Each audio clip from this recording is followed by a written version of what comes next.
আমরা যে প্রায় সময় কথা বলতে গিয়ে দেখবেন অনেক মানুষ বলে থাকে বাল। দেখবেন একজন মানুষের কোনো কিছু পছন্দ হয় নাই, সে কোনো কারণে তার উপরে রেগে আছে, দেখবেন হঠাৎ করে সে বলে ধুর বাল, এইগুলো তুই বলিস না। আপনি কি জানেন যে এই বাল শব্দটা বলার মধ্য দিয়ে মুসলমানদের জন্য কতটা ক্ষতি রয়েছে? বাল শব্দটি হিন্দি ভাষায় যে চুলের অর্থ দাঁড়ায়, সেটি কিন্তু বাংলা ভাষার মানুষেরা যে শব্দ বলে থাকে সেই অর্থ দাঁড়ায় না। কিন্তু বাংলা ভাষার মানুষেরা যে বাল শব্দ বলে, এটার অর্থ কিন্তু চুল দাঁড়ায় না, এটা দাঁড়ায় ইতিহাস থেকে হারিয়ে যাওয়ার এক দেবতার নাম।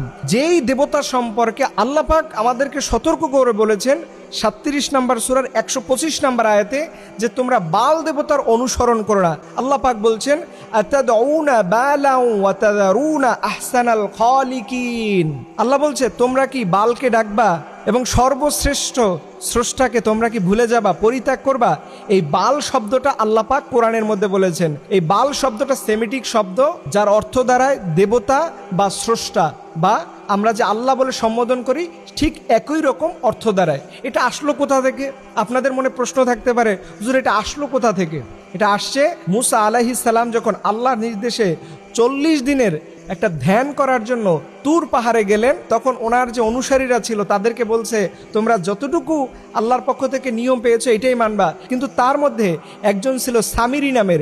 এই সামিরি কি করলো, হঠাৎ কিছুদিন যাওয়ার পরে সে একটা গরুর মূর্তি করলো এবং এই গরুর পূজা শুরু করলো। দেখবেন এই সামিরির যে তৈরি করা যে গরুটা ছিল, সেই গরুর যে শিং ছিল, শিংয়ের মাঝখানে দেখবেন সূর্য দেখা যায়।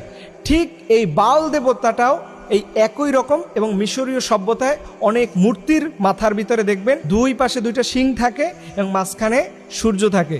দেখেন এই শব্দগুলো, এটা হয়তো অনেকের কাছে বলবেন যে হুজুর এটা কি বলতেছেন, এটা কি কোনো সাবজেক্ট হলো, এগুলো কি আলোচনা কোনো বিষয় হলো? দেখেন এই সামিরির মাধ্যমে সেই সময়ের মুসা আলাইহিস সালামের মানুষেরা তারা সবাই আল্লাহর পানিশমেন্ট পাবেন। আল্লাহর সামনে সবাইকে অপরাধী হতে হবে শুধুমাত্র ওই গরুর পূজা করার কারণে, এই শিরিক করার কারণে, শুধুমাত্র এই বাল দেবতাকে অনুসরণ করার কারণে। অথচ আমরা খুব সহজেই এইগুলো বলতেছি, আমরা জানিও না কোন শব্দটা বললে ইসলামের দৃষ্টিকোণে রাইট আছে, কোন শব্দটা বললে ইসলামের দৃষ্টিকোণে রং আছে, এটা আমরা অনেকেই জানি না। কিন্তু আফসোসের বিষয় প্রিয় ভাইয়েরা, আমরা আমাদের লাইফে, আমাদের জীবনে যতদিন পর্যন্ত থাকি না কেন, সবার আগে ভাগে আমাদের ইসলামকে অনুসরণ করতে হবে।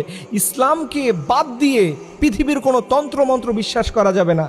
আজকের যে সাবজেক্ট আপনারা শুনলেন, হয়তো অনেকেই আপনাদের মাথার উপর থেকে যেতে পারে, হয়তো জীবনে প্রথমও শুনতে পারেন, কিন্তু আপনি ইন্টারনেটের মধ্যে সার্চ করেন, এই বাল দেবতা সম্পর্কে আরও খুঁজেন, কোরআনের 37 নম্বর সূরার 125 নম্বর আয়াতটা আপনি দেখেন, আপনার কপাল খুলে যাবে।